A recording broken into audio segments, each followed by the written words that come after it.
Yoruba people are also here. Maybe they should also tell us the name or the meaning of Ondo in Yoruba. Ajayi Crowther named Igbos. Yes, he did. He did. And he created their language for them.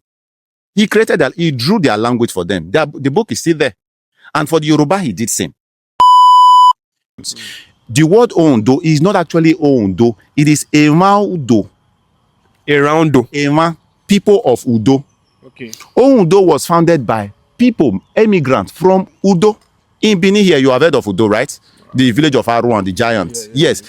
Ondo was founded by the people from Udo. Ondo people, sorry for cutting you short, sir. Ondo people. The ones that know.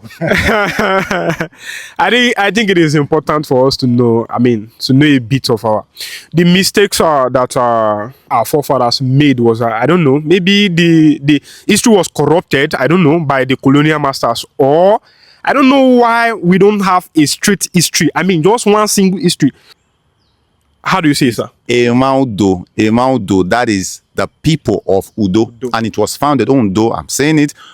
I wait for anybody to prove me wrong historically. Ondo was founded by Udo people of Benin.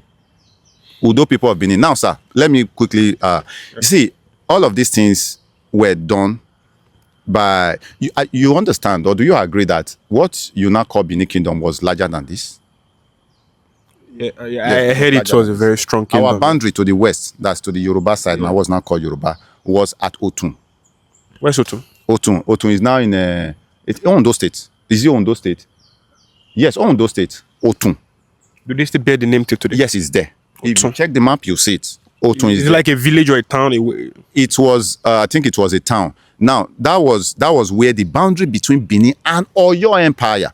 If you look through history, in what is now known as Nigeria, the two empires you always hear anytime, any day, Oyo Empire and Benin Empire.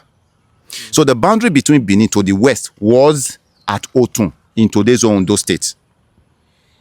Right? So going back to, I wanted to say something. Now we are confused about all of this. It is hard to believe that Owo is part of Benin or Ondo was part of Benin. Yeah. Now, there is something that is happening now, presently. What's that, sir? Exactly. Now, you've heard about this agitation for some Anioma states. Yes, Anioma, the exactly. Igbo. Yeah. Exactly. Now, what are they trying to do with this Anioma state? They are going to carve out a part of Delta, carve out some part of Benin, and probably some other states to form a state. And they have said, in short, that name Anioma, Igbos are already claiming it. Yeah. Igbos are already claiming it. So they are going to add it to the southeast. So if it happens, sir, in the next 50 years, Anioma is going to be seen as Igbo state. And they will say that Anioma people are Igbo. Whereas it was carved out from different states. Even in the Delta state as we speak, we have a lot of people, our people in Delta state. A lot of people. Like Ozanogogo, which recently was another place that trended. Ozanogogo is in Delta state, Agbo, close to Agbo. All right? Now, if it happens in the next 50 years, you see that other people might be here or somewhere trying to defend that this place is actually from Benin, or this place is actually from Delta, or this place exactly. That is what happened. So after the invasion of 1897, Benin was dissected. Benin was balkanized. They started to create states. This makes a lot of sense. Exactly. They started to create states. So that is how most of these people were added to some other people that are not originally them. I'm from Yoruba part of Kogi State, and today I explain to each people who doesn't know history, I explain to everybody that I'm not Ibira, I'm not Hausa. Well, you see, the language, it's not a question you ask, so we don't want to go there. Maybe someday we'll have to examine the language Yoruba, where it came from in the first place. The man in the formal video explained it. He said, yes, he said, Oyo. Yes, he said the Yoruba was called Ikedu before. And the word Yoruba was picked. When he says Yoruba was called Ikedu, what was Yoruba? Who was Yoruba? Sir, we had different kingdoms. Was it Egba that was called Ikedu? Was it Oyo that was called Ikedu? Was it Ketu that was called Ikedu? Was it the Katanga? Kanaga is Oyo. Who was called Ikedu? This is making sense. Ajayi Crowther did all of this. He was the one who actually brought this name Yoruba, and put all of this. He created the grammar. He created the structure for the language. He even did for the Igbo people. Otherwise, till today. Okay. Ajayi Crowther named Igbos. Yes, he did. He did. And he created their language for them. He drew their language for them. The book is still there. And for the Yoruba, he did same. Otherwise, even till today, sir, you said there's something you call it in Yoruba. Different Yoruba, if I bring somebody from Oyo, I bring somebody from Ketu, I bring somebody from Eko, I bring somebody from different states or different kingdoms of Yoruba, they will not speak the same language. I know there is language and there are dialects to them. I understand that. But what I'm trying to say, the word, the ethnonym, I like to refer to it as ethnonym Yoruba, was only formed, was birthed to bring a people together. And they caught other people and tried to add. Like I said, they refer to us as Yoruba. We were locked in the Yoruba block until we started to say no. Until we fought for Midwestern region. That was the plan of the British. They wanted to shut us down to make sure we didn't exist. And trust me, I don't want to use the word slave boys. They are boys. The boys that they put there, the colonial government, they are still carrying this on. They were very quick to create Wazobia. Every other person they said was minority. Really? Looking at history, amongst the Wazobia, of course, the Yoruba, there was no Yoruba, but Oyo was always talked about. Egba, Ketu, and the rest, they were mentioned. Never Ile-Ife. All right. Then Igbo, how many times did they mention Igbo? But these people have now been grouped. They push people to them, and with time, like I told you, Ado Ekiti, Edonekwe, sir, we can barely hear when they speak now. Whereas they were Edo. Onitsha that you see today, you know Benin. Onitsha was founded by Benin. Yeah, sure. Exactly. Now go to Onitsha. History will tell you that as at 18th century here, Onitsha was still speaking Edo language. Just 18th century here, sir. Onitsha was still speaking Edo language. But go to Onitsha now. To even say that Benin founded Onitsha, you'll be scared. What happened? Why did the language, goes into extinct? Was it that people were not reproducing or something? First of all, it is only linguistic. See, linguistically, if you speak Yoruba, for example, you speak Yoruba, and I speak Edo, the other man speaks Yoruba, right? And then we find ourselves in the same geographical location. Just understand that in time, it is only time. In time, there will be what we call assimilation. Now, your Yoruba is going to be influenced by my Edo and the other man's Yoruba. So in time, you're going to have some elements of my language and elements of the Yoruba man's language in your language. So it's not going to exactly. So the same thing is going to happen to the rest of us. That is what happened. So imagine a place like Ondo that has been grouped among Yoruba states, or the people of Ado Akure that has been grouped amongst Yoruba. There were many, but these are the ones that refuse to absorb. But whether they like it or they still try to carry on the custom, the traditions, our ways, but their language has been greatly influenced because of the location you find them. Around them is spoken Yoruba language. It must be influenced. That is only natural, linguistically natural. So we don't forget, sir. You had said something about superiority. Yeah. It's very important to treat. Now, like I said, I am not the type who like to talk about superiority. Yeah. We mind our boundaries. We want to be Edo, you be whatever you are. We don't go about claiming people. If you pay attention, sir, people are the ones who are telling the world that they came from us. You will not see a video of any Edo man going to any kingdom or village and say, sir, are you Edo? Say, you speak Edo. We don't do that, sir. These people know where they came from, and they will tell you to their face. I've never seen an Igbo man claiming they come from... No, Onitsha, go check Onitsha. The rulers of Onitsha will still tell you till today. Obi of Onitsha? Yes, of course. Iseluku. You know Iseluku? I've heard of Iseluku. Exactly. Go to Onitsha. Obi of Onitsha will confirm it to you. So we don't go about bothering people, sir. The little that we are left with, we are trying to manage. All right, so we don't care about superiority. You can be whatever you are in your kingdom or whatever it is. Just leave us alone. We don't bother people. People are the ones bothering us. If you look online, sir, I talk about my history. You said you've been on my page. I talk about my history. You see some other of my Edo brothers talking about our history. But when you go to see all these, sorry to use the word Yoruba, especially this Ife-centric Yoruba, they don't discuss Yoruba history. How many pages can you tell me that discuss Yoruba? If I ask you to mention 5, Yoruba history, or let's say Ile-Ife history, let's go to Ile-Ife. If I ask you what you know about Ile-Ife, I don't think you can tell me. Nobody discusses Ile-Ife history, but they are out there discussing Benin history. How come? What happened to your own history? So, sir, we are minding our business, talking about superiority, sir. Yeah. You cannot compare a king to a priest, let alone considering who is superior. So are you still saying that Ooni of Ife is a priest?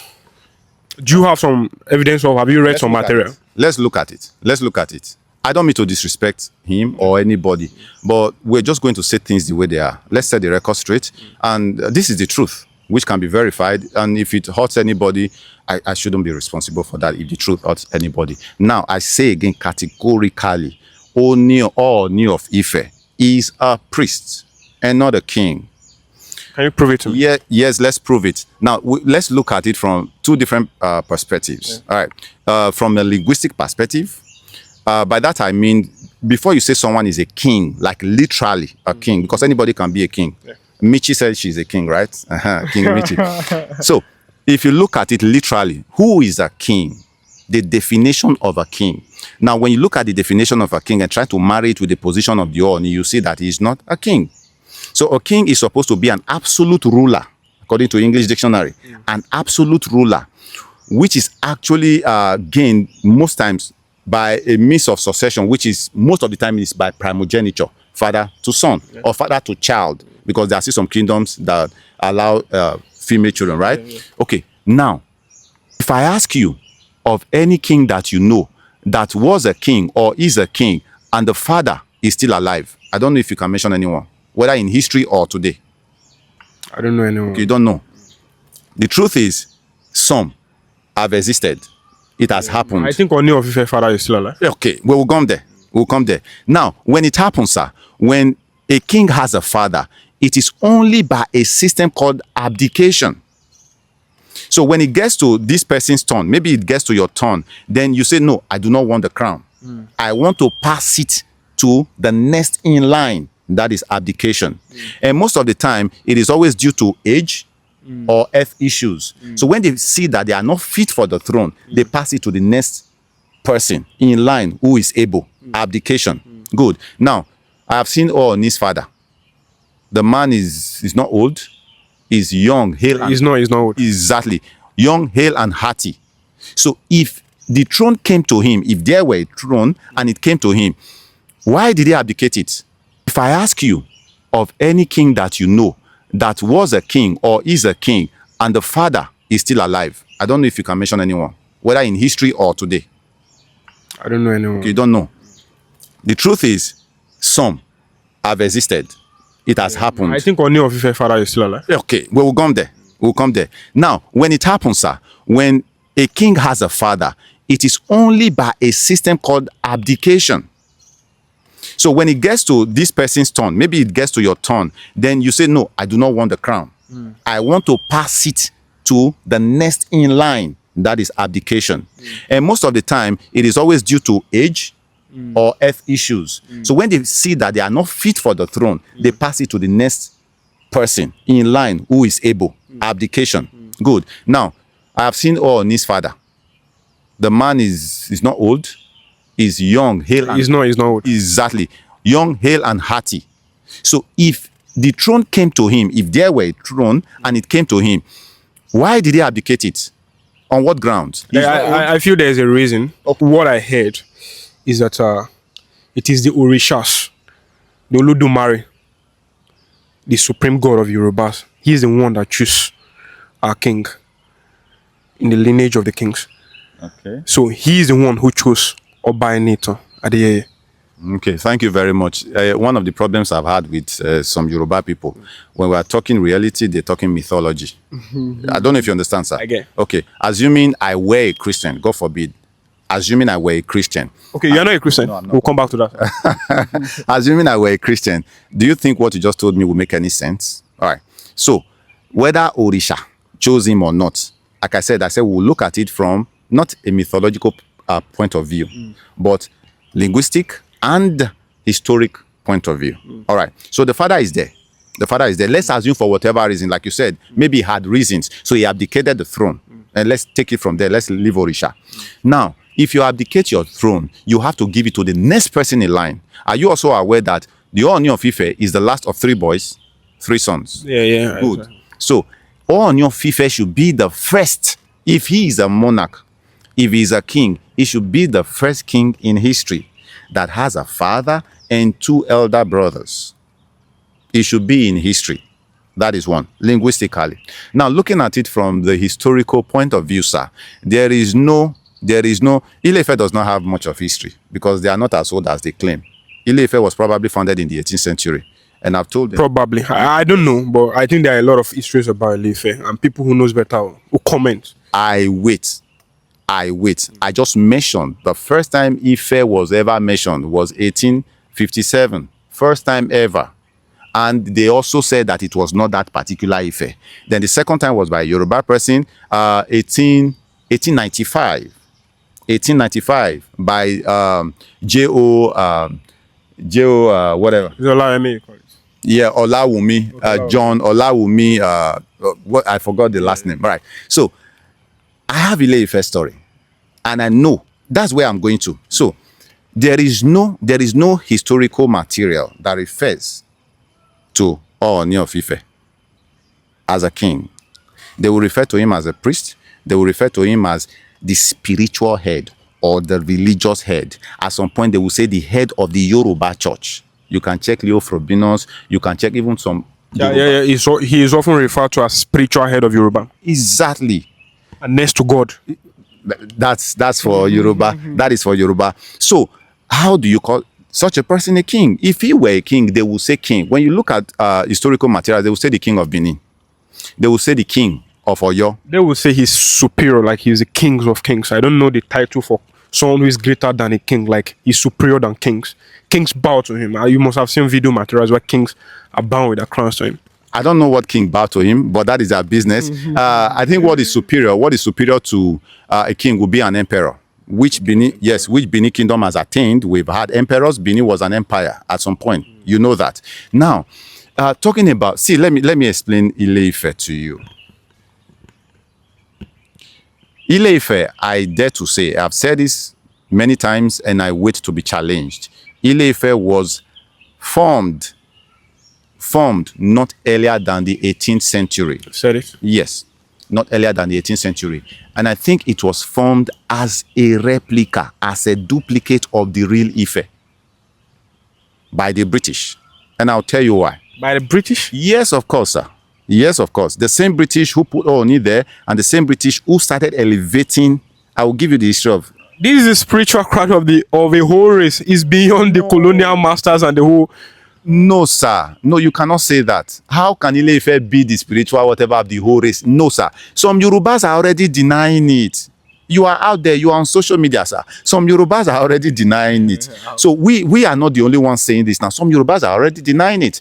Understand something? I had mentioned Uhe earlier, which I said is also Ife, right? Now, at Uhe to Edo people was seen as a pilgrimage center.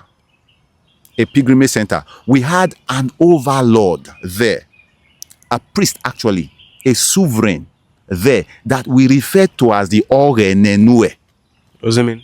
Ogene means Lord or the Son of God. Yeah. All right. So the Oba, as high as he was, as powerful as he was, we see Oba as next to God. Next to God. Yes, spiritually, in our spirituality, we see him as next to God. But the Oba still paid allegiance to this Ogenenue. It is recorded in history as far back as the 15th century. And you said this Ohe is still a present place in Kogi State. Yes. Why can't we find traces there? I'm from Kogi State, where I don't even think we have anywhere called Ohe in Kogi State. The one that is similar is Ife, Olukotun, the same word as Ife, Olukotun. It's just a small village, close to my village. I'm privileged to have this acquaintance with the official historian to the Palace of the Ata of Igala. Okay. Good. And we've been together for years now. So most of these researches, when I do them, when it connects Uwe to this Kogi state, I call him and he confirms a lot of things. So he confirmed to me. I was planning to travel there last year, but because of security and all of this road thing, that is why I didn't go there. He told me that there is still a place there called Uhe, which is Ife. The official historian. Okay, can you spell it so that I just research and attach it as word to my UHE. Uhe. If you are from Kogi State, please can you confirm this? Is there a place called Uhe? Kogi State is divided into three: the western part, the eastern part, and the central. I'm from the west. Okay. I've never heard of Uhe before. So we had this organ Enue, whom the Oba paid allegiance to. At the installation of any Oba, they will send messengers to this overlord for some sort of approval, according to an account by one Portuguese, Aveiro. De Aveiro. Now, De Aveiro actually got this testimony from the Benin's ambassador to Portugal at that time. So, sir, as at 15th century, 1400s, Benin already had diplomatic ties with countries in Europe. 15th century. 15th century, sir. So, the ambassador from Benin, we had embassies there. The ambassador from Benin to Portugal, by the title of Onkun, is still there. The Onkun of Ugoton. Onkun, that is the priest of the sea. No, Ugoton is just by the sea. That was where the... Okay, the place is still existing. Where is that? Ugoton is in Benin. Okay, in Benin, close to the coastal area. That is where when the Europeans were trading with us, that is where they came through. Because it's close to the sea, to the bight of Benin. That is where the ships came through. Ugoton is still there. Ugoton is also known as Igwe Kaladeran. The Kaladeran that I told you about that left Benin, exactly. Good. So now, the Onkun, that is the priest of Okun, the priest of the sea, who was the ambassador at that time, went to visit the king of Portugal. Sorry to cut you short. Okun is river in Yoruba. Okun is sea, rather. Exactly. Okun is sea. And the same thing in Edo. Yes, we call Okun sea. All right. So, he told the Onkun, the ambassador, the Benin ambassador, told the king of Portugal about this. When they were talking about the Oba, he told him that there was a place that was far east to Benin, to Benin, where there was a lord, an overlord, a sovereign, that the Oba paid allegiance to by the name of Ogede. You understand it? Good. Now, when the British came, when they did everything they could, everything that they did, we no longer heard. We did go there every year for pilgrimage. Edo people will go there for pilgrimage because we saw it as an holy place. You know what, pilgrim? Yeah. We will go there and pray every year. The last Oba, in fact, the first and last Oba who went there, others will send messengers, but the only Oba who went there, and he was the last person, was Obaewa Ogidiganokao. That is Obaewa Ogidiganokao. What century is that? That was 15th century. Obaewa ruled from, I think, 1422 or something. So, sorry, I might have. Yeah. So he was the last person who went there until that road was closed because of slave trade. It was closed because of slave trade. Then nobody heard about Uwe any longer. Nobody heard about Ife. Only in the 19th century, all of a sudden, from nowhere, we heard about one Ife. If we want to link this down, does it mean that Ife in Benin history now, Ife could be the pilgrimage? The Ife we know as Edo people, the Uhe we know as Edo people, was described to be the east of Benin. You can take your map after this. Take your map, look at the east of Benin, and check where Kogi State is.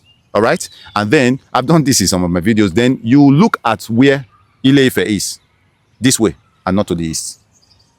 Do you understand? So all of a sudden, Ile-Ife sprang up, and we were meant to understand that there was a priest there. There is Onu, as we speak, not Oni, Onu of Ife, Uhe, till today. Onu of Ife? Onu, yes. Till today? Yes, as we speak. Where is Onu. In Kogi State, the same place I'm telling you, Onu. Yeah, this is interesting. Kogi State? Make your researches, make your findings. I will. Onu. And here we have Oni. A lot of things have changed. A lot of things have changed. A lot of history has been, buried, and they are still trying to bury many. Where did Ile-Ife spring up from? As great as Ile-Ife was, some of those Ife-centrics will even say it was an empire. Empire where? What? I never heard the Ife Empire. Empire? It's online. It's online. You see it. You see it on Wikipedia.